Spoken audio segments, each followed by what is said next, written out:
बचाओ देश बचाओ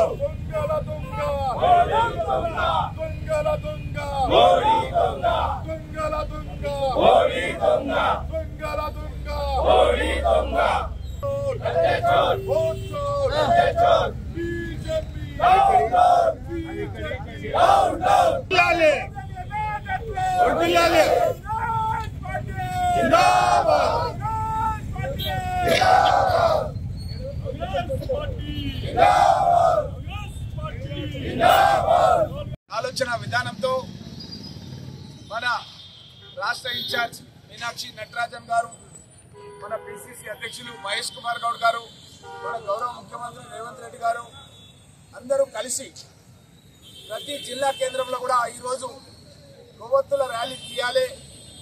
మన దేశం లోపల బీజేపీ ఏ విధంగా ప్రజలను వంచి దొంగదారిలో రాజ్యం వెళ్తుందన్న విషయాన్ని మన నాయకుడు రాహుల్ గాంధీ గారు ఒక పవర్ పాయింట్ ప్రజెంటేషన్ బెంగళూరులో ఇచ్చి ప్రజలకు, దేశంలో ఉన్నటువంటి ప్రజలకందరికీ కూడా అవగాహన కల్పించాడు. పార్లమెంట్ లో కూడా అలుపెరుగని పోరాటం చేస్తున్నాడు. మన ఎంపీలను, మన ఇండియా కూటమి సభ్యులను బీజేపీ ప్రభుత్వం పార్లమెంట్ లో మాట్లాడడం లేదు. కనీసం రాష్ట్రపతి దగ్గరికి వెళ్తామంటే అరెస్ట్ చేసి పోలీస్ స్టేషన్లలో ఎంపీలను కూర్చోబెడుతున్నారు. ఎలక్షన్ కమిషన్ కు 300 మంది ఎంపీలతో కూడిన సంతకాలు తీసుకొని రాహుల్ గాంధీ గారు మీరు డిజిటల్ ఓటర్ లిస్ట్ మన దేశంలో ఉన్న పార్లమెంట్లకు సంబంధించింది ఇవ్వండి అంటే వాళ్ళు ఇవ్వడం లేదు. ఎందుకు ఇవ్వడం లేదంటే మొన్న లాస్ట్ టైం జరిగినటువంటి ఎన్నికల లోపల 25 పార్లమెంట్ నియోజకవర్గాల లోపల కేవలం 15,000 నుంచి 25,000 ఓట్ల లోపల దగ్గర 25 మంది పార్లమెంట్ సభ్యులు బీజేపీకి సంబంధించిన వాళ్ళు గెలిచిండ్రు. లోతుగా అధ్యయనం చేస్తే ఆ యొక్క 25 నియోజకవర్గాల లోపల దొంగ ఓట్లని చాలా పకడ్బందీగా ఆలోచనతోన వేరే నియోజకవర్గాల్లో తీసుకొచ్చి ఆ నియోజకవర్గాల్లో ఓటర్లుగా నమోదు చేసి ఆ నియోజకవర్గాల్లో వాళ్ళకి ఇల్లు లేవు, మళ్లీ పోయి వెరిఫికేషన్ చేస్తే ఆ ఇళ్లలో ఎవరు ఉంటలేరు. ఒక్కొక్క ఇంట్లో 100 మంది, 80 మంది, 20 మంది, 30 మంది ఈ విధంగా డోర్ నంబర్స్ తోన ఆ నియోజకవర్గాలకు సంబంధం లేని వాళ్ళని తీసుకొచ్చి అక్కడ పెట్టి విచారణకి వెళ్తే ఎవరు కూడా అక్కడ ఉండడం లేదు.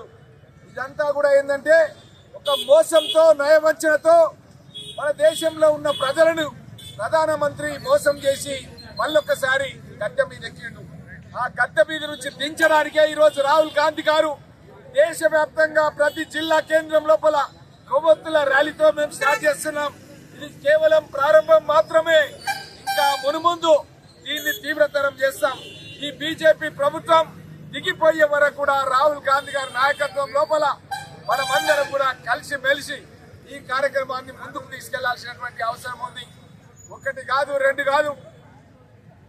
గతంలో మనం మరొక మిత్రకూటమైనటువంటి ఇప్పుడు ఆంధ్రప్రదేశ్ లో ఉన్నటువంటి టీడీపీ గాని, అదేవిధంగా నితీష్ కుమార్ గారు బీహార్ లో గాని గతం లోపల మనకు 18 ఎన్నికల లోపల మనతో పాటే ఉన్నారు.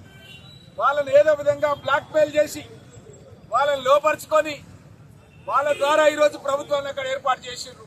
నిజంగా వాళ్ళు మనతో కనుక ఉండింటే ఈరోజు రాహుల్ గాంధీ గారు ప్రధానమంత్రి అవుతుంది.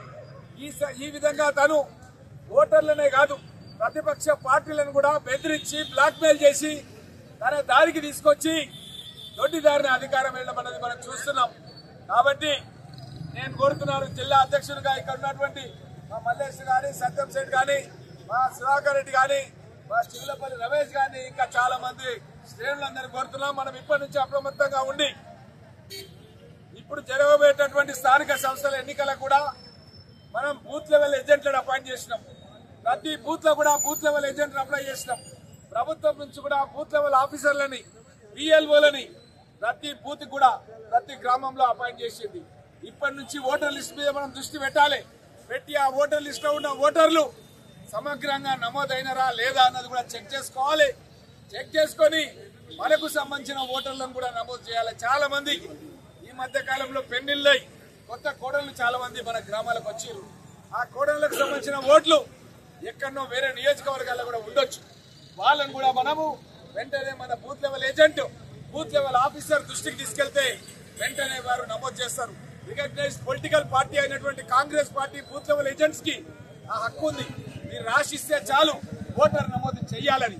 కాబట్టి మీరు తప్పకుండా దీనిపైన కూడా దృష్టి పెట్టి ఈ యొక్క ఓటర్ నమోదు పైన కూడా మీరందరూ కూడా దృష్టి పెట్టాలని కాంగ్రెస్ పార్టీ శ్రేణులందరూ కూడా కోరుకుంటూ, అదేవిధంగా ఎక్కడైనా సరే అనుమానం ఉంటే అక్కడ ఉన్నటువంటి మండల అధ్యక్షుల దృష్టికి తీసుకొస్తే తప్పకుండా వాళ్ళు కూడా జిల్లా అధ్యక్షుల దృష్టికి మా దృష్టికి తీసుకొస్తే దానిపైన మేము విచారణ జరిపించి ఎక్కడైనా దొంగ ఓట్లు ఉన్నట్టుగా ఉంటే దాన్ని మళ్ళీ మనం తీర్పిచ్చే ప్రయత్నం చేస్తామన్న విషయాన్ని కూడా మీకు అందరూ కూడా తెలియజేస్తూ ఈ ఓట్ షేరింగ్ వ్యతిరేకంగా దేశవ్యాప్తంగా ఉద్యమానికి ఈ రోజు నుంచి శ్రీకారం చుడుతున్నాం.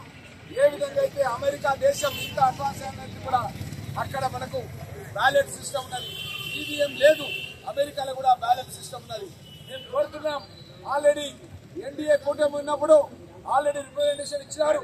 అన్ని ఆ ప్రతిపక్ష పార్టీలు కలిసి ఒక రిప్రజెంటేషన్ ఇచ్చి మీరు బ్యాలెట్ సిస్టమ్ తీసుకురావాలి, ఈవీఎం లోపల ఆ ఓటు ఎవరికి వేస్తే ఎవరికి పోతుందో కూడా అర్థం కాని పరిస్థితి ఈ రోజు ప్రజల్లో నెలకొన్నది. కాబట్టి మేము కోరుతున్నాం, గతం లోపల ఎట్లయితే బ్యాలెట్ సిస్టమ్ ఉండను అలాంటి బ్యాలెట్ సిస్టమ్ వేయాలని, తద్వారా ప్రజలకు కూడా అవగాహన కలుగుతుందని చెప్పి కోరుతూ, తప్పకుండా బీజేపీ ప్రభుత్వాన్ని, మోడీ ప్రభుత్వాన్ని ప్రభుత్వంలో కొనసాగే హక్కే లేదు. దొంగ ఓట్ల ద్వారా మీరు అధికారంలోకి వచ్చి ప్రతిపక్ష పార్టీలను భయభ్రాంతులకు గురి చేసి ఈ వైపు తిప్పుకొని మీరు అధికారంలో కొనసాగుతున్నారు. కాబట్టి ప్రధానమంత్రి మోడీని వెంటనే రాజీనామా చేసి మళ్లీ ఎన్నికలకు పోవాలని చెప్పి కాంగ్రెస్ పార్టీ తరఫున మేము డిమాండ్ చేస్తున్నాం. మన ప్రధానమంత్రి మోడీ రాజీనామా చేసే వరకు ఈ ఉద్యమాన్ని కొనసాగిస్తాం. రాహుల్ గాంధీ గారు ప్రధానమంత్రి అయ్యే వరకు కూడా ఈ ఉద్యమాన్ని కొనసాగిస్తామన్న విషయాన్ని కూడా తెలియజేస్తున్నాం.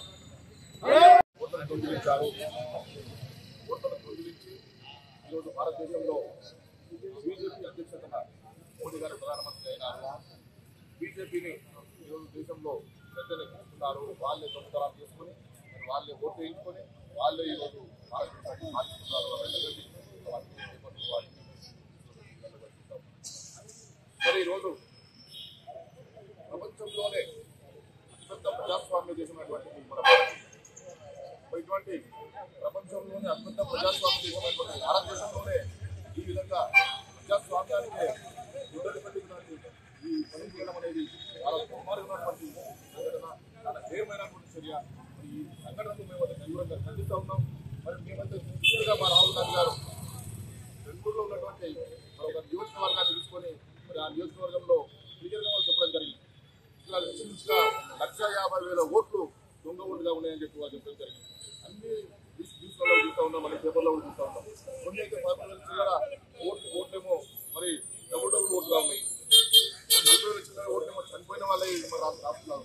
అదేవిధంగా కాంగ్రెస్ రాష్ట్రాలు 124 సంవత్సరాలు ఉన్నటువంటి ఒక మహిళ పేరు రాసుకుని అప్పుడే తీసుకున్నట్టుగా మరి ఆమె ఈ విధంగా ఇష్టానుసారంగా అధికారం వాళ్ళ చేతిలో ఉంది కాబట్టి ఏపీని కూడా వాళ్ళు హ్యాండ్ ఓవర్ చేసుకోవడం, వాళ్ళ అధికారం నాయకులు చేసినట్టుగా ఈసీ కూడా వెళ్ళడం అనేది దుర్మార్గమైన చర్య. చాలా మనం ఏమని చర్యగా ఈరోజు ప్రజాస్వామ్యం కూడా తీవ్రంగా ఖండించాల్సిన అవసరం ఉన్నది. మరి ఇట్లాంటి విషయాన్ని వాళ్ళు వెంటనే వాళ్ళు యాక్సెప్ట్ చేసి బీజేపీ నాయకులందరూ కూడా యాక్సెప్ట్ చేసి మన మోడీ గారు కూడా యాక్సెప్ట్ చేసి రాజ్యాంగబద్ధంగా వాళ్ళు నిర్ణయం తీసుకొని వాళ్ళు వెంటనే రాజీనామా చేయాల్సిన అవసరం ఉంది. భారతదేశంలోనే ఈరోజు గవర్నమెంట్ డిజాల్వ్ చేయాల్సిన అవసరం ఎంతైనా ఉన్నది. డిజాల్వ్ చేసి నిజమైన ఓట్లతో నిజమైన ప్రజాస్వామ్యబద్ధంగా మళ్ళీ ఎలక్షన్స్ పెట్టి మళ్ళీ గెలవాల్సిన అవసరం ఎంతైనా ఉన్నది.